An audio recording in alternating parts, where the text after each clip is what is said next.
coup, merci beaucoup à toutes et à tous. Du coup, je viens vous présenter mon offre de conseil mon offre de conseil et accompagnement.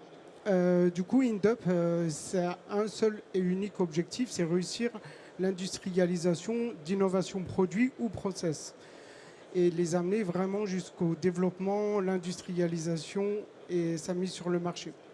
Tout ça, ça repose sur 20 ans d'expérience dans différents domaines d'activité, aéronautique, automobile, dispositifs médicaux et enfin cosmétiques de luxe notamment.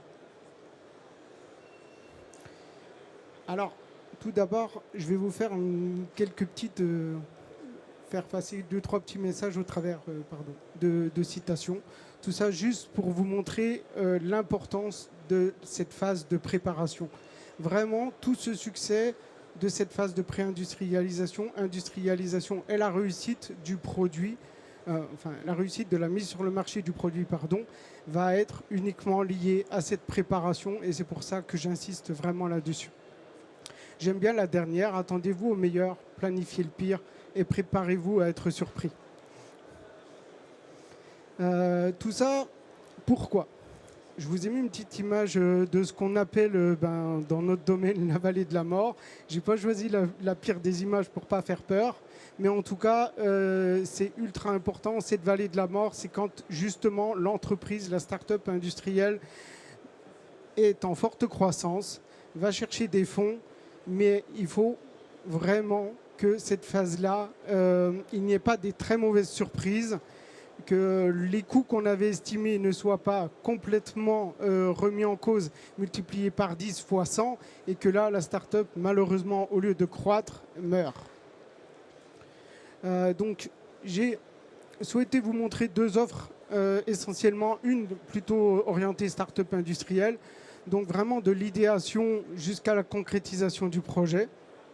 Je regardais ce matin en arrivant, donc il y a 18 000 startups en France fin 2023, plus de 2500 startups industrielles. Et tout ça, ça a permis notamment la création de 118 sites industriels fin 2023. Et ça, c'est super important par rapport à l'objectif de France 2030 d'avoir 100 sites industriels par an jusqu'à 2030. À peu près répartis, ces 118 sites, 50-50 entre des startups industrielles et des PME et TI.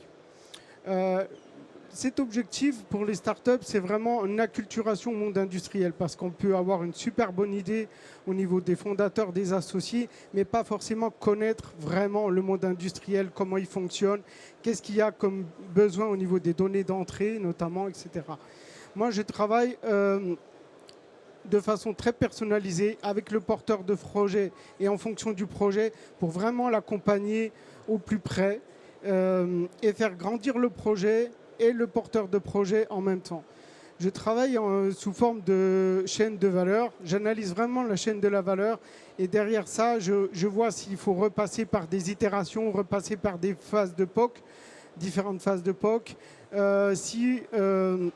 Derrière, on va passer par de la sous-traitance ou pas. Si on a une innovation process, par exemple, ce n'est pas la peine et on va garder des choses chez nous. Est-ce qu'on a des brevets? Donc, tout ça, une démarche de make or buy. Et derrière, on va regarder vraiment du design to cost, du design to value et surtout du design to process pour vraiment, comme je le disais tout à l'heure, ne pas arriver à un moment donné où on s'est totalement planté dans le process et la façon dont on avait pensé fonctionner. Tout ça, ça permet aussi d'apporter une belle et importante visibilité des projets innovants auprès de financeurs et aussi de bourses, par exemple. Et ça apporte vraiment un apport organisationnel. J'entends par exemple tout ce qui est orchestration fournisseur, gestion de projet, cahier des charges, jusqu'à la partie vraiment qualité que peu de personnes prennent en compte. Combien coûte un produit non conforme chez un client? Des fois, quand j'aborde la question avec des startups, ils font de drôles de yeux. Je vais faire un petit lien derrière avec la partie des entreprises.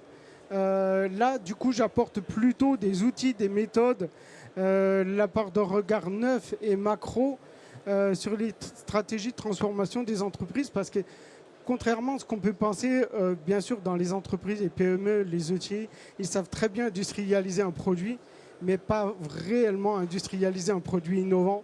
Ça demande à faire un pas de côté, avoir un regard neuf, faciliter l'entrepreneuriat et enfin catalyser tout ce qui est changement, créer une équipe spécifique.